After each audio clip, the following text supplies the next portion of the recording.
રથયાત્રા પર નિબંધ 10 લાઈન। 1. રથયાત્રા ભારત ખાસ કરીને પુરી જે ઓડિશા રાજ્યની અંદર આવેલું છે તેમાં ઉજવાતો પવિત્ર તહેવાર છે। 2. આ યાત્રા ભગવાન જગન્નાથ, બલભદ્ર અને સુભદ્રાને સમર્પિત છે। 3. તેમને ભવ્ય રથોમાં બેસાડી ગુંડીચા મંદિરે લઈ જવામાં આવે છે।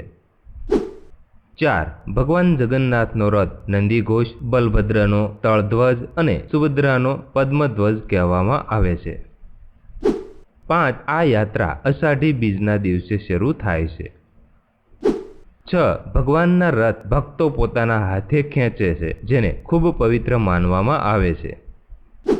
7. લાખો ભક્તો પુરીમાં આ યાત્રા જોવા માટે ઉમટી પડે છે। 8. યાત્રા પહેલા ભગવાનની સ્નાન યાત્રા અને પછી નેત્રોત્સવ થાય છે। 9. રથયાત્રા ભક્તિ, આસ્થા અને એકતાનું પ્રતીક છે। 10. આ તહેવાર ભારતીય સંસ્કૃતિ અને ધાર્મિક વારસાનું દર્પણ છે।